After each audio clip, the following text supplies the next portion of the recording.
Chers collègues, bonjour à toutes et tous. Je vous prie d'excuser la présence de la présidente Yael Braun-Pivet qui ne peut pas être présente parmi nous ce matin et qui m'a demandé de la remplacer. Avant d'aborder l'ordre du jour de notre séance, je souhaitais relever pour m'en féliciter que la conférence des présidents avait approuvé la proposition de la présidente consistant à inscrire à l'ordre du jour de notre Assemblée des débats portant sur les rapports du CEC, comme plusieurs d'entre nous l'avaient souhaité lors de notre réunion en date du 3 octobre dernier. 4 rapports du CEC feront ainsi l'objet d'un débat en séance publique les 26 et 27 novembre prochains, ce qui permettra d'interroger le gouvernement sur les suites données à nos propositions et à nos évaluations et contribuer à une meilleure diffusion de nos travaux. Le 20 octobre 2022, le Comité d'évaluation et de contrôle des politiques publiques a inscrit à son programme de travail une évaluation de la politique immobilière de l'État et a désigné comme rapporteurs messieurs François Jolivet pour le groupe Horizon et monsieur Kevin Mauvieux pour le groupe du Rassemblement national. Le 3 octobre 2024, le CEC a renouvelé cette désignation, mettant un terme à l'interruption causée par la dissolution de l'Assemblée nationale intervenue le 9 juin. Sollicité sur le fondement de l'article L. 132.6 du Code des juridictions financières, la Cour des comptes a remis au CEC une communication intitulée « La politique immobilière de l'État, une réforme nécessaire pour aborder les enjeux à venir », dont les conclusions lui ont été présentées le 7 décembre 2023 par Madame Karine Gambi, présidente de la Première Chambre. Le CEC a donc commencé à travailler sur ce sujet il y a 2 ans, période pendant laquelle une réflexion s'est également engagée au sein de l'exécutif, et il me semble que ce rapport arrive donc à un bon moment afin de nous aider à prendre position sur des réformes qui seront proposées dans ce domaine. Je vais donc maintenant donner la parole à messieurs les rapporteurs, en commençant par monsieur Kevin Mauvieux. Merci beaucoup, Madame la Présidente. Bonjour à tous. Donc effectivement, le 20 octobre 2022, le Comité d'évaluation et de contrôle des politiques publiques a inscrit à son programme de travail une évaluation de la politique immobilière de l'État et nous a désigné avec mon collègue Jolivet rapporteur. Au cours du premier semestre 2024, nous avons mené 18 auditions et organisé une table ronde avant que la dissolution ne reporte la présentation de ce rapport. Et la dissolution avait même un peu fait peur sur les suites du rapport, puisqu'on on a eu peur à une annulation complète. Le 3 octobre dernier, le CEC a renouvelé notre désignation, ce qui nous a permis d'actualiser avec des auditions complémentaires le contexte dans lequel nous présentons aujourd'hui ce rapport. Et donc, je laisse mon collègue François ouvrir la présentation. Merci, Kevin. L'envergure du parc immobilier de l'État est considérable en comparaison avec celui des autres pays européens et des actifs détenus par des foncières privées agissant sur notre territoire. Ce parc comporte tout près de 200 000 bâtiments répartis sur 31 000 terrains et représente 95 millions de mètres carrés. Il est très composite, des bureaux, 23,4 millions, des logements, des locaux d'enseignement, des institutions, des monuments historiques, enfin tout ce qui peut être construit sur un territoire. Son empreinte géographique est très large, avec des actifs en France continentale, ultramarine et dans de très nombreux pays. La comparaison avec l'immobilier de l'État des États centraux européens montre que le patrimoine est beaucoup moins vaste chez les autres. En Allemagne, par exemple, 60 millions de mètres carrés à comparer aux 95 millions en France. Et avec des habitants beaucoup plus nombreux en Allemagne qu'en France. Pour le secteur privé, la plus grande foncière en Europe, qui s'appelle Gecina, dispose que de 1,4 million de mètres carrés de bureaux, contre 13,6 millions pour les bureaux non spécialisés de l'État. Une tendance structurelle à la baisse des surfaces occupées par l'État depuis plusieurs années est menée. Le parc est en effet passé de 101,2 millions de mètres carrés de surface utile brute à 95,9 millions en 2023. Sur les 10 dernières années, le parc étatique a diminué de 5%. Cette baisse s'explique en grande partie pour 2 raisons. La politique de cession menée par les services des domaines, et je penserai notamment aux casernes, et les plans de réorganisation du parc militaire et de l'administration territoriale. Une récente tendance conjoncturelle à l'augmentation des surfaces sur les 3 dernières années, une hausse de surface de 1% qui s'explique notamment par les nouvelles constructions de 2 opérateurs, l'Association pour la formation professionnelle des adultes et l'Université de Paris-Sorbonne. Également, on observe des créations nettes de surface sur des sites déjà existants. Nous recherchons, et l'État recherche la densité du ministère des Armées, des opérateurs du ministère de l'Enseignement supérieur et de la Recherche, et enfin de l'administration pénitentiaire. La direction de l'immobilier de l'État a développé un ensemble d'outils techniques et numériques afin d'améliorer la connaissance du parc immobilier et d'en optimiser la gestion. L'outil de base actuellement est le système d'information de l'immobilier de l'État, SIIE, qui doit permettre la connaissance des actifs, leurs coûts budgétaires et leur valorisation comptable. Il se compose de 2 types de données, un inventaire physique des biens, construit avec le module REFX du progiciel Chorus, et des applications de gestion développées progressivement. Selon la Cour des comptes, les applications du système sont utilisées par plus de 9300 acteurs de l'immobilier.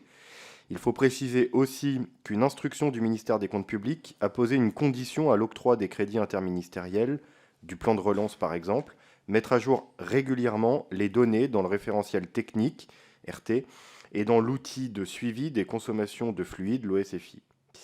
Nous ne détaillerons pas ce système d'information qui est assez foisonnant et appelé à évoluer encore.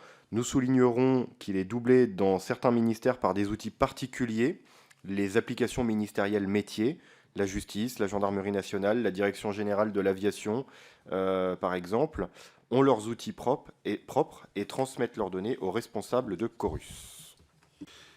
Malgré ces améliorations, le S2I, eux, peine à répondre, selon la Cour des comptes, aux exigences de qualité et de précision de la donnée. La Cour qualifie les données de la DIE comme assez lacunaires. Du fait d'un manque de moyens humains et de difficultés techniques, les données saisies dans l'inventaire du S2I sont partiellement fiables et incomplètes. Le manque de fiabilité des données issues du RT rend délicate l'interprétation des indicateurs de performance énergétique. Par exemple, un indice de complétude de la donnée est calculé par la DIE à partir de 16 données prioritaires. En 2022, le taux de complétude des données prioritaires était de 63%. Les données portant sur l'état de santé des biens, vétusté, mise aux normes en matière réglementaire, etc., essentielles pour ajuster le pilotage de l'entretien du parc, sont très incomplètes. Dans le document budgétaire de politique transversale consacré à l'immobilier de tête, on trouve par ailleurs un indicateur de l'état de santé des bâtiments qui se décline selon 4 niveaux. Très satisfaisant, satisfaisant, peu satisfaisant, pas satisfaisant. La Cour constate que cet indicateur n'est pas encore assez fiable. Les défaillances importantes se sont produites dans des immeubles dont l'état n'était pas indiqué comme non satisfaisant. J'aborde maintenant la question de la valeur nette comptable des actifs immobiliers contrôlés par l'État.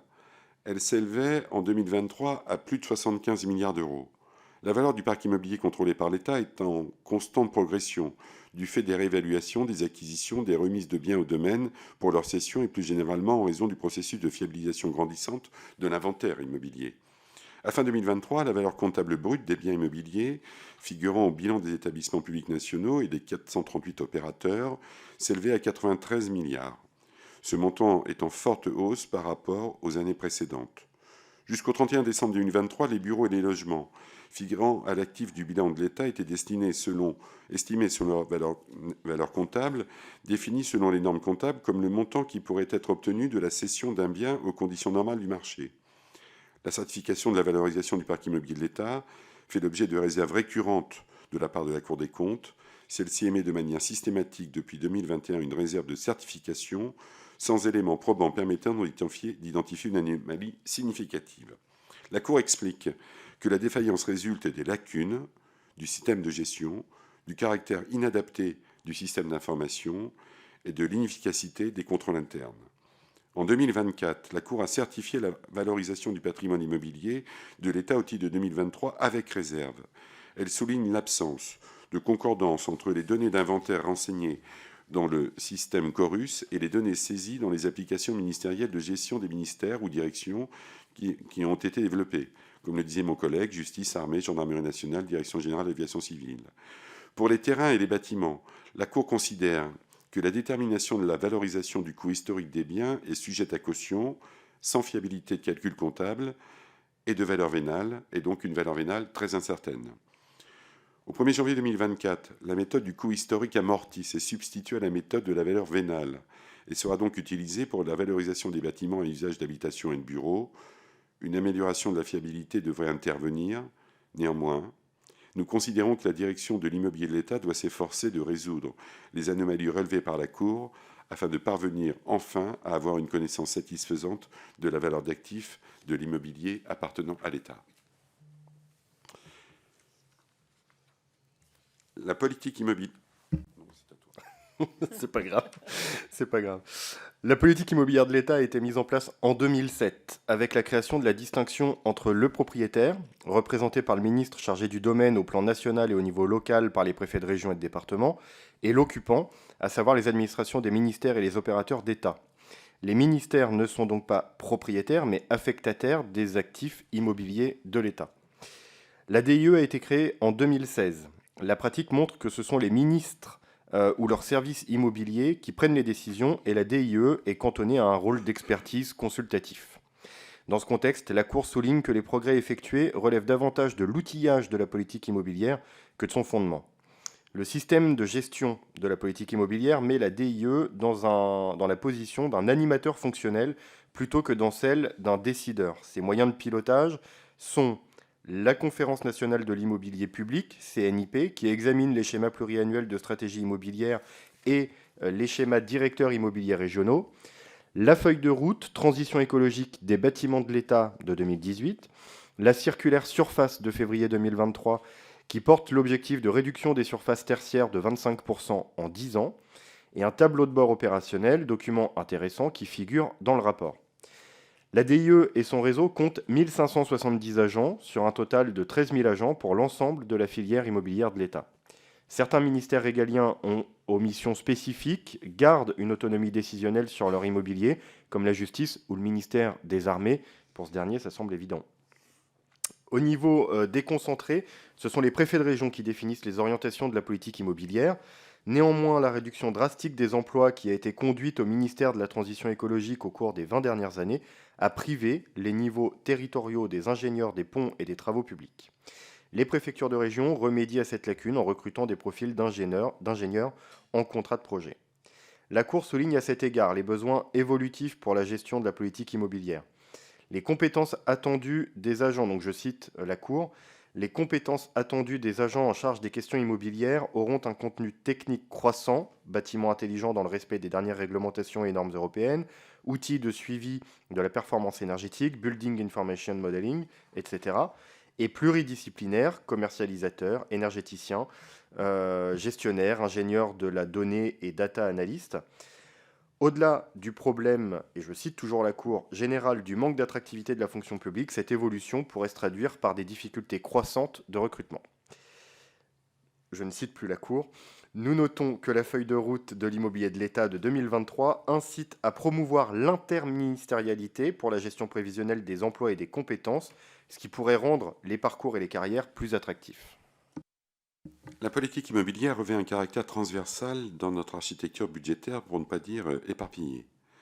Pour 2025, le total des crédits concourant à cette politique s'élève à plus de 10 milliards d'euros en autorisation d'engagement et 9,4 milliards en crédits de paiement. Ces crédits sont dispersés au sein de 47 programmes d'actifs du PLF 2025. Le tableau de cette diapositive résume la contribution des principaux programmes budgétaires concourant à la politique immobilière de l'État. Il y a plusieurs supports de crédits mutualisés, le compte d'affectation spéciale, gestion du patrimoine immobilier de l'État, programme 123, le programme 348, performance et résilience des bâtiments de l'État et de ses opérateurs, le programme 362, écologie, s'agissant du volet rénovation énergétique de la mission plan de relance, ainsi que le compte de commerce opération commerciale des domaines, numéro 907. Ces supports mutualisés ne représentent qu'environ 13% du total des crédits immobiliers. L'éclatement des budgets immobiliers a souvent été critiqué dans les travaux d'évaluation et dans tous les travaux parlementaires, comme étant une conséquence négative. La dilution des responsabilités dans la gestion des sites multi-occupants est une moindre maîtrise des délais de signature des conventions. C'est un facteur aggravant de l'insuffisance des crédits. Au niveau régional, les crédits sont de même dispersés dans une quarantaine de budgets opérationnels de programmes. Les recettes du compte de gestion immobilier d'État devraient s'élever à devraient s'élever à 340 millions d'euros en 2025. Elles proviennent pour 230 millions des produits de cession immobilière et 110 millions de produits de redevances domaniales. Ce compte étant placé sous la responsabilité de la DIE, celle-ci a engagé une politique de dynamisation des recettes venant des redevances et des loyers, ce qui doit être encouragé. 2 programmes mutualisés jouent un rôle important en délivrant des financements dans les cadres d'appel à projets. Le programme de performance et résilience des bâtiments de l'État et de ses opérateurs, le programme 362 écologie, au sein de la mission Plan de relance. Le premier porte les rénovations lourdes du parc existant et le financement d'actions ciblées sur l'évolution des modes de travail dans les services publics et les administrations. Les gestionnaires de projets rencontrent des difficultés du fait du manque de vision pluriannuelle, de l'incertitude quant au crédit à venir, alors qu'il s'agit d'opérations ambitieuses se déroulant sur plusieurs années et en plusieurs phases comportant déménagement de services et réaménagement de locaux. Le mauvais état actuel d'une partie du parc immobilier est un constat partagé par le gouvernement, la Cour des comptes et les rapporteurs parlementaires.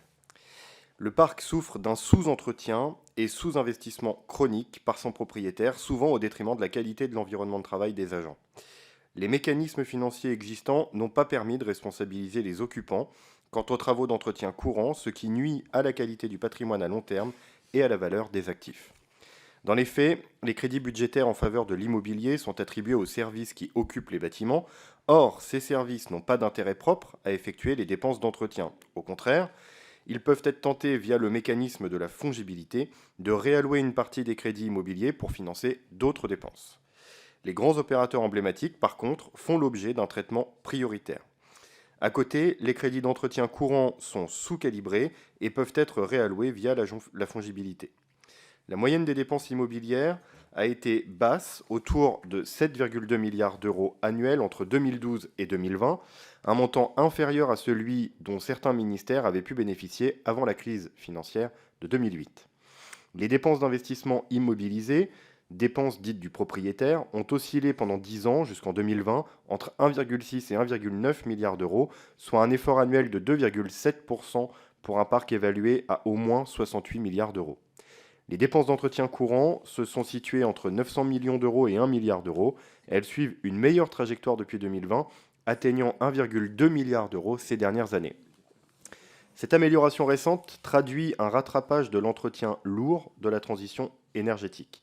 Il s'agit de la rénovation des cités administratives, du plan d'investissement immobilier du ministère des Armées, de la rénovation énergétique des bâtiments de l'État dans le cadre du plan de relance. Cet effort devrait se poursuivre sur la période 2023-2027. L'état du patrimoine est hétérogène. Certains ministères ont eu des moyens suffisants et ont aussi réduit leur réseau, et d'autres, au contraire, ont souffert d'un manque de crédit, comme la gendarmerie nationale, dont le parc domanial est en mauvais état, voire très vétuste, résultant d'un déficit de crédit d'investissement depuis 2010. Mais pour la gendarmerie, pas besoin des rapporteurs, je crois, pour le savoir. Le risque de manquer de crédit d'entretien ou l'impossibilité de procéder aux rénovations nécessaires ont poussé les gestionnaires à recourir au parc locatif. Les loyers représentent 54% du budget immobilier de la gendarmerie nationale, par exemple. Toujours pas besoin des rapporteurs pour vous le dire, malheureusement, surtout en ce moment. Les administrations ont été conduites à contourner la gestion budgétaire en signant des contrats de partenariat dans le secteur privé pour réaliser des opérations impossibles à financer autrement. Le nouveau palais de justice de Paris, un PPP sur 27 ans, le PPP du site Ballard du ministère de la Défense, le contrat CGLOC du ministère des Armées signé pour 35 ans, le PPP de la Gendarmerie nationale pour la rénovation de sa direction générale, etc. Un effort a été consenti à partir de 2021 avec 2 plans successifs, le second plan étant le plan de relance qui a consacré 4 milliards d'euros à la rénovation des bâtiments publics. Près de 4000 projets ont été conduits, l'économie d'énergie anticipée est en moyenne de 43%, ce qui est cohérent avec l'exigence fixée par la loi Elan, soit la réduction de 40% des consommations d'énergie d'ici 2030. L'immobilier est la source de 18% des émissions nationales de gaz à effet de serre en France, soit 75 millions de tonnes équivalent CO2.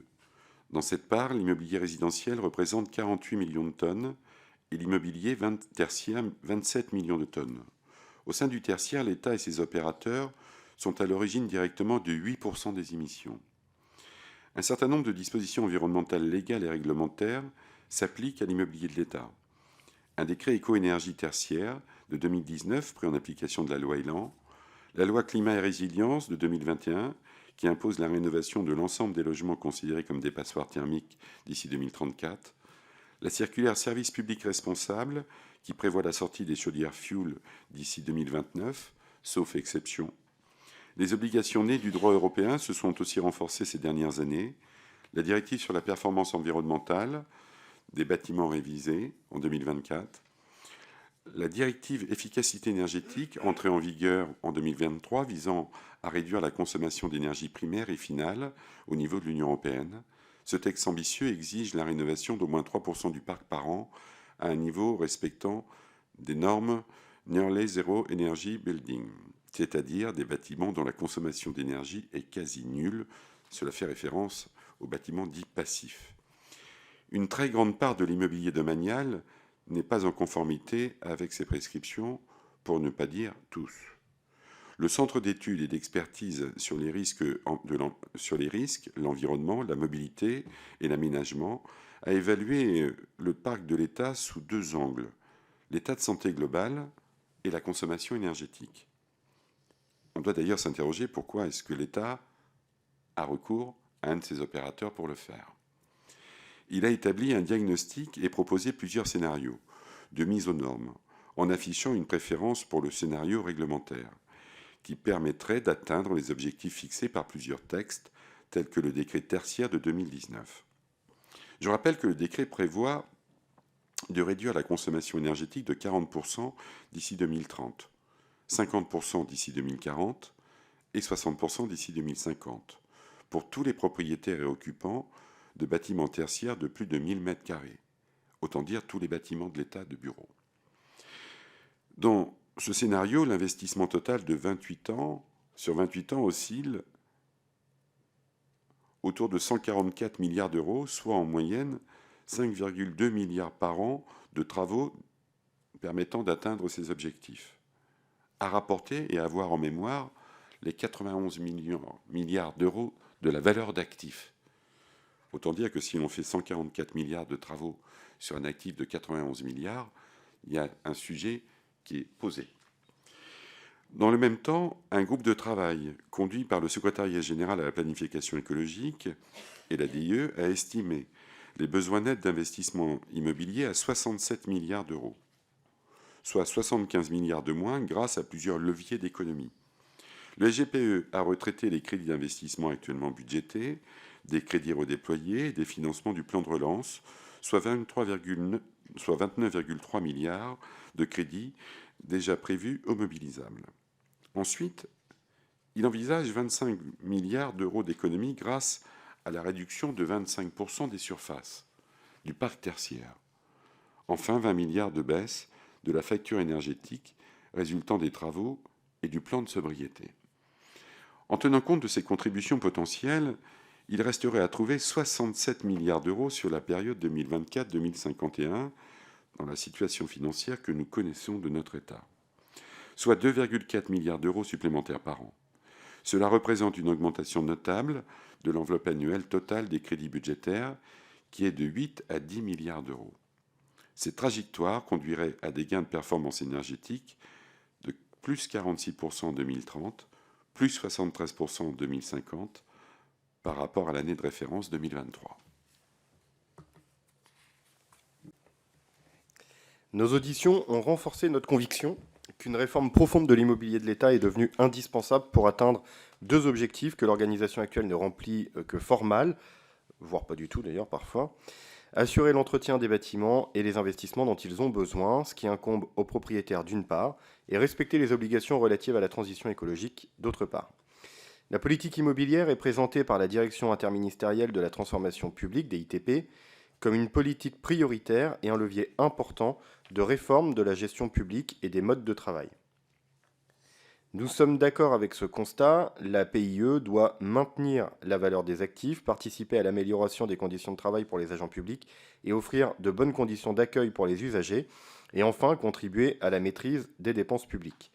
Cette réforme nécessite un portage politique fort, c'est-à-dire l'appui du Premier ministre, car la logique interministérielle doit être prééminente par beaucoup d'aspects. Il faudrait d'abord élaborer un document cadre de stratégie immobilière qui contiendrait 1. Les orientations et les objectifs de la PIE, aujourd'hui dispersés dans plusieurs documents et circulaires parfois obsolètes. 2. La doctrine de mise en œuvre de ces objectifs. 3. Un plan d'action et une programmation pluriannuelle. Et 4. Des indicateurs de suivi. La Cour des comptes appelle, par exemple, à la définition de critères d'arbitrage entre propriété et location. La location permet de s'adapter plus facilement aux variations d'effectifs. Un plan stratégique de patrimoine devrait être défini en identifiant les patrimoines les plus dégradés pour faire porter les efforts sur ceux-ci, avec une liste de chantiers prioritaires et un suivi annuel transparent de l'avancée des rénovations.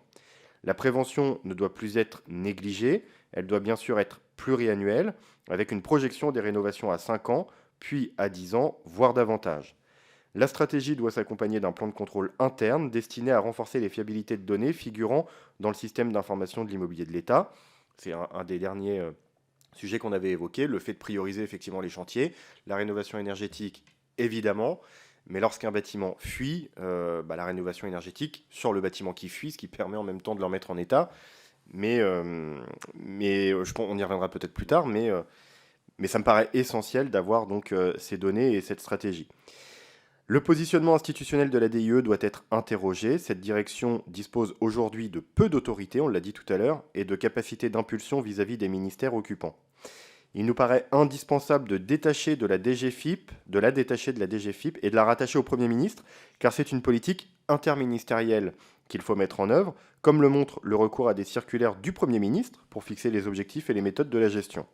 Le positionnement au sein d'un ministère de la transformation publique nous paraîtrait le plus logique, car c'est bien la transformation publique, de transformation publique qu'il s'agit, mais la pérennité incertaine de ce ministère serait un inconvénient pour une politique que l'on souhaite solide et de long terme. On parlait de porter une politique forte sur la gestion immobilière de l'État, en gros, pour simplifier ce que je viens de dire, mais le rattacher au Premier ministre, c'est une forme pour nous d'assurance, d'avoir toujours une politique immobilière de l'État forte et interministérielle, alors que de la rattacher à un ministère qui serait dédié est source on va dire, de difficultés de visibilité de long terme, puisque à chaque gouvernement, chaque ministère peut sauter, et donc on préfère que ce soit relié à un Premier ministre qui existera toujours. La politique immobilière de l'État doit être au service de la mise en œuvre des politiques publiques et donc du service public, et donc de ses agents et de ses usagers.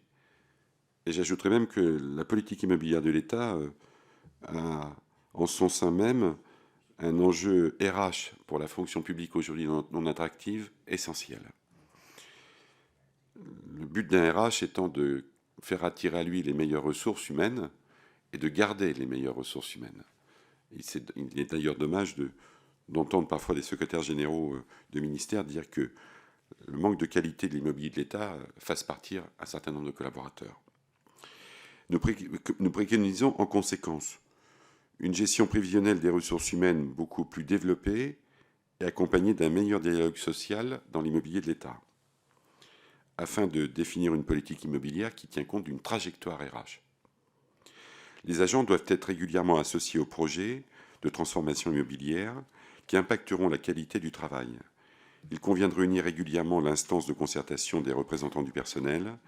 Un projet immobilier constitue une occasion d'améliorer les conditions de travail et doit être un projet de service adopté par la communauté de travail qu'il concerne, sans oublier les usagers du dit service public. La mesure de la satisfaction des usagers doit prendre toute sa place lors des projets de transfert de l'entretien du propriétaire à un acteur externe à l'administration, comme le montrent des exemples de gestion déléguée à des tiers financeurs. Les représentants du personnel craignent en effet de voir l'information à leur égard réduite. Nous pensons qu'elle doit être encore, pour eux, augmentée, et leur avis moins pris en considération qu'aujourd'hui. Nous insistons beaucoup sur cette dimension humaine de la transformation de la gestion immobilière, notamment grâce à la notion de maîtrise d'usage, qui veut que les besoins de tous les usagers d'un bâtiment soient pris en considération à toutes les étapes dès sa conception et notamment lors de sa mise en fonction. Pour optimiser la gestion du parc immobilier, la plupart des États européens se sont dotés d'une structure autonome qui rend plus claire la distinction propriétaire-occupant. Une étude comparative financée par l'Union européenne a été conduite en 2022, portant sur 20 pays et décrivant les modalités d'organisation de la politique immobilière, les réformes menées pour augmenter l'efficience du parc et optimiser les coûts. L'étude a constaté beaucoup de transformations, mais peu de résultats mesurables communiqués par les pays étudiés, à l'exception de la Finlande et de l'Autriche. 3 modèles de propriété ont été distingués, comme le fait apparaître la carte que vous avez sur la diapositive. Une autre expérience est celle du Royaume-Uni qui a renforcé ses objectifs de gestion au cours des dernières années. Le Government Property Agency, UK, est une foncière créée en 2016 pour la partie bureau de l'immobilier d'État britannique qui a mené des transformations rapides. En 2019, l'administration britannique disposait de 70 bâtiments dans le quartier cœur de Londres. Il n'y en a aujourd'hui, seulement 5 ans après, plus que 25 et l'objectif est de les réduire à 18 d'ici 4 ans. En parallèle, les surfaces, elles, ont été divisées par 2. C'est un changement systémique qui est conduit en investissant des bâtiments situés à plusieurs kilomètres du centre, qui coûtent donc moins cher et sont davantage accessibles pour les usagers et les utilisateurs. L'impact énergétique est réduit également par la réduction des surfaces utilisées.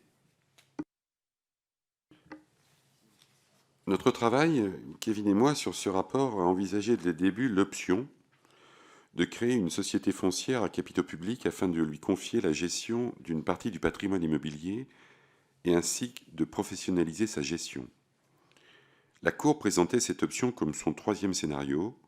Depuis, l'option est devenue concrète avec le projet de foncière du gouvernement qui a fait l'objet de réflexions tout au long de l'année 2024 et qui a fait l'objet d'un amendement déposé en loi de finances 2025 pour la création d'un établissement public industriel et commercial. Le projet prend la forme d'un pilote opérationnel qui devrait être lancé au 1er juin 2025 et nous pensons, Kevin et moi, que notre travail a été facteur d'accélération de cette nouvelle ambition portée par le gouvernement. Sa forme juridique a fait l'objet d'un arbitrage politique du gouvernement précédent, aboutissant au choix de l'établissement public industriel et commercial qui nécessite une création législative plutôt qu'une société anonyme. Avec la société anonyme, se poserait un problème lié à la domanialité publique. Il faudrait commencer par transférer le domaine privé au pilote opérationnel et ensuite établir une convention avec l'État sur la partie domaine public de l'immobilier. Le périmètre du pilote est un grand périmètre puisqu'il est de l'ordre de 800 000 mètres carrés, portera sur les immeubles de bureaux occupés par les services du ministère des Finances et du ministère de l'Intérieur, hors police et gendarmerie, et les sites multi-occupants situés dans 2 régions, Grand Est et Normandie. Les ministères occupants lui verseront des loyers. Cette évolution s'accompagne de nombreuses questions auxquelles il faudra donner une réponse que nous détaillons dans le rapport comme le statut économique de la foncière, comment sont portés les actifs, comment sont définis les loyers, au prix du marché ou non. Chaque ministère ou chaque responsable de programme continuera à déterminer sa stratégie immobilière et restera maître de ses crédits immobiliers. Il faudra appréhender les risques associés à la mise en œuvre de la foncière. La foncière et les administrations qu'elle accueillera apprendra en marchant. Nous demandons qu'une grande attention soit portée par les administrations à l'adaptation au changement, car il sera considérable. Il conviendra d'animer cette transformation en suscitant l'adhésion des agents et des usagers, et donc de partager le sens de la réforme. La répartition des compétences est un élément essentiel de la réussite de cette transformation. Elle devra être clairement délimitée dès le pilote. Une première esquisse a été proposée par le Conseil de l'immobilier de l'État afin de délimiter les tâches relevant de la foncière et celles relevant de l'occupation du locataire. C'est le schéma pyramide de la diapositive qui vous est présentée. Les métiers à haute valeur ajoutée se trouvent en haut, gestion des actifs, et les métiers à faible valeur ajoutée en bas, services généraux. Le Conseil a recensé 3 grandes familles de métiers. La gestion des actifs qui pilote la maîtrise d'ouvrage et les opérations qui définit une trajectoire patrimoniale de valorisation, fonction qui est assurée aujourd'hui par les ministères et par les préfets. L'administration des biens qui définit la stratégie des services au bâtiment, la gestion locative et technique et qui pilote le plan de travaux. Les services généraux qui rendent les services aux occupants, comme la téléphonie ou la bureautique, la sécurité et la sûreté, en fait ceux qui pilotent la maîtrise d'usage. Ce schéma limite l'autonomie actuelle des ministères dans la définition de leur stratégie immobilière en la soumettant à un dialogue avec la foncière, avec une possibilité d'arbitrage du ministre concerné. Cette organisation obligera les administrations à définir leurs besoins, à le partager ensuite avec la foncière, qui pourra alors prévoir la trajectoire de l'immobilier et tâcher de mettre en place les solutions les plus adaptées aux besoins exprimés. La foncière doit être en fait la solution immobilière des ministères. La DIE considère que l'État doit rester le stratège de la politique immobilière. La foncière pilotera son parc dans une logique d'investisseur et de valorisation de son portefeuille. Elle assumera les obligations patrimoniales du propriétaire et sera responsable de la mise aux normes et de la modernisation de ses actifs. Elle assumera pleinement et devra donc respecter l'ensemble des règles qu'un propriétaire immobilier doit respecter. Et on assumera tous les risques, y compris le risque pénal. Elle proposera aux services de l'État et à ses opérateurs des solutions immobilières adaptées à leurs besoins et aux normes en vigueur. Cette réforme est d'envergure et elle modifie substantiellement l'organisation actuelle. Elle ne va pas donc être sans risque. Il y a tout d'abord les risques opérationnels évidents liés au transfert des actifs et de certains contrats. Un risque face à la montée en charge très rapide d'une structure professionnelle avec le recrutement de compétences nouvelles aujourd'hui qui n'existent pas. Il existe un risque structurel lié au sentiment de dépossession, car ce ne sera pas le rôle de la foncière de définir à la place de l'administration, des GFIP ou autres, en cas d'évolution, quel doit être son maillage territorial. Il appartiendra donc au ministère d'avoir une vision de leur trajectoire RH et de leur implantation géographique. Enfin, le risque principal est que les services de l'État, estimant qu'ils peuvent se permettre de ne pas payer leur loyer à un EPIC, on a vu que l'État ne l'avait pas payé à la gendarmerie, considèrent le versement des loyers comme une variable d'ajustement, retombant ainsi dans les errements des loyers budgétaires virtuels qui ont d'ailleurs disparu. Mais les loyers véritables ont aussi disparu, comme le disait mon collègue, pour la gendarmerie, enfin pour les propriétaires de gendarmerie. Le traitement de ce dernier risque repose une équation financière soutenable permettant de prendre en charge de véritables loyers, et les propos suivants ne m'appartiennent, au loyer du prix du marché. La mise en service de la foncière conduira de facto à augmenter à court terme les coûts de la politique immobilière de l'État, car la foncière va facturer les charges immobilières avec un niveau d'entretien rehaussé pour se fixer sur des standards du secteur. Des loyers qui vont créer un effet signal sur le coût des implantations pour les services occupants. L'immobilier ne sera plus perçu comme étant gratuit, parce que la gratuité n'existe pas, ça veut dire payer par d'autres. Des frais de gestion pour financer ces charges internes et se rémunérer, et la fiscalité, les flux entre la foncière et l'État seront soumis à TVA, et peut-être l'impôt foncier si l'opérateur ne bénéficiait pas d'une exemption, soit 30 millions d'euros par an, en année pleine, sur le seul périmètre du pilote. Ces dépenses constituent un surcoût net évalué à 53 millions, plus 171% par rapport à 2025, et plus de 150 millions pour les 2 années suivantes. Avant d'aller sur la diapositive suivante, j'apporte juste ma patte sur tout ce que vient de dire mon collègue. Parce qu'évidemment, on a donc fait ce rapport tous les deux, on vient d'horizons, sans jeu de mots, politiques différents. On arrive, c'est le but du CEC, on arrive à aboutir à quelque chose de commun. Sur ce commun sur lequel on aboutit, bon évidemment, moi il m'apparaissait essentiel dans le cadre de nos échanges et de nos débats qu'on atterrisse sur une foncière sous forme de PCI et non sur une forme de société anonyme. Ça m'apparaissait essentiel. Et ce qui m'apparaît essentiel aussi, c'est de rappeler, bon, effectivement, que dans les débats, dans les auditions qu'on a menées, dans les échanges qu'on a eus, à l'origine, au tout début, la foncière, j'étais un petit peu réticent. Je partais, moi, sur une autre organisation, un autre format, qui était de donner à la direction de l'immobilier de l'État, pour laquelle on a dit depuis le début de la présentation qu'elle n'avait jamais eu de réels moyens de contrainte, de réels pouvoirs, de réels moyens tout court. C'était de lui donner de vrais moyens, de vraies compétences, de la mettre sous l'autorité du Premier ministre et qu'elle gère elle-même, comme le fera la foncière, l'immobilier de l'État. On a abouti à cette proposition, j'ai rejoint au fil des auditions mon collègue sous la forme de cette EPCI.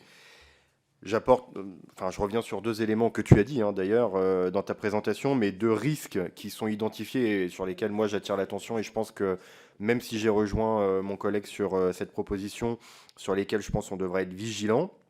La première, c'est que la foncière doit avoir un rôle de gestionnaire de l'immobilier, point. En aucun cas un rôle politique qui vise à dire à chaque ministère comment il doit s'organiser et où il doit aller. Il faut que le ministère puisse continuer, que chaque ministère puisse continuer à définir sa propre politique, sa propre implantation territoriale. Et une fois ses besoins énoncés et sa politique dictée, se référer à la foncière pour obtenir les locaux, pour obtenir les propositions de locaux, de loyers qui seront dus, etc. Ça me semble important de laisser à chaque ministère la possibilité de gérer sa propre politique et de n'utiliser la foncière qu'en instrument immobilier. Et le deuxième point sur lequel moi j'attire aussi la vigilance, et on l'a évoqué notamment dans les toutes dernières auditions qu'on a menées il y a quelques jours, quelques semaines, c'est le paiement des loyers, parce que évidemment il y a un risque. Aujourd'hui, chaque ministère est doté d'une ligne pour sa gestion immobilière. Ligne qui, et c'est un des problèmes qui a été soulevé, n'est quasiment jamais utilisée pour la gestion de l'immobilier parce que les ministères souffrent on va dire de difficultés de financement et utilisent cet argent pour autre chose. Le risque que j'identifie, c'est que demain, cette ligne, le ministère sera obligé de la reverser sous forme de loyer à la foncière et donc va s'amputer d'une partie de ses crédits que le ministère aujourd'hui, certes, n'utilise pas de la manière dont il devrait utiliser, mais que demain, il devra utiliser uniquement pour son loyer, et donc il va y avoir une perte de moyens pour les ministères sur leur fonctionnement actuel. C'est les deux sujets sur lesquels moi je voulais alerter, sur lesquels j'ai alerté pendant les auditions, j'ai soulevé la question. Maintenant, il est évident qu'il faut avancer de toute façon, donc on soulève les questions, on soulève les remarques, et il faudra être vigilant sur ces points-là dans l'application de la foncière, mais évidemment, il faut avancer. Enfin, je fais la conclusion qui était prévue. La direction de l'immobilier de l'État évalue le volume d'investissement nécessaire dans ce processus à 300 millions sur les 10 prochaines années et de plus de 910 millions à l'horizon 2050. En cohérence avec les besoins d'investissement identifiés pour le parc de l'État par le CEREMA et la DIE avec le SGPE. S'y ajoute un volume d'investissement additionnel de l'ordre de 136 millions sur 10 ans pour créer de la valeur sur des actifs à potentiel, opérations de transformation, restructuration, réhabilitation, changement de destination, création de surface, qui vont générer des produits de cession. Les biens seront valorisés ou transformés pour répondre à des besoins locaux, par exemple la transformation en logement. Le passage à la gestion par une foncière ira certainement de pair avec la révision des opérations importantes, la réduction des implantations et le regroupement de services, l'économie de certains loyers, etc. Il appartiendra à la DIE d'être le chef de projet permanent sur plusieurs années de réorganisation. C'est là où on aboutit aussi à une espèce de compromis. La foncière est créée, la DIE, normalement, aura un peu plus de poids dans les décisions. Nous considérons que cette évolution apparaît aujourd'hui nécessaire. L'approche avec une phase de pilote est positive et l'expérience permettra d'envisager progressivement l'extension du périmètre confié. La transformation demandera une forte implication du politique et une attention au partage des objectifs et du sens de la réforme avec les agents et les usagers en général. Parce qu'évidemment, dans cette histoire, il s'agit de rationaliser et de gérer au mieux la politique de l'immobilier de l'État. On a un parc important qu'on doit absolument rationaliser et utiliser de la meilleure manière. Mais évidemment, chaque ministère doit mettre sa patte. L'usager et les utilisateurs, les fonctionnaires, doivent aussi pouvoir donner leur avis. L'enjeu est très important, consistant à passer d'un immobilier vieillissant, mal entretenu et peu adapté, peu confortable parfois quand il s'agit de logements, et à un patrimoine rénové, adapté aux besoins climatiques et environnementaux, plus économe et valorisé par différentes stratégies existantes ou à concevoir à l'avenir. On a aussi un enjeu RH, puisque, comme François l'a rappelé aussi, On a un certain nombre de fonctionnaires qui quittent la fonction publique à cause parfois de l'immobilier, des conditions de travail, et l'immobilier en fait partie. Donc il apparaît important d'agir. Nous vous remercions pour votre attention sur cette présentation.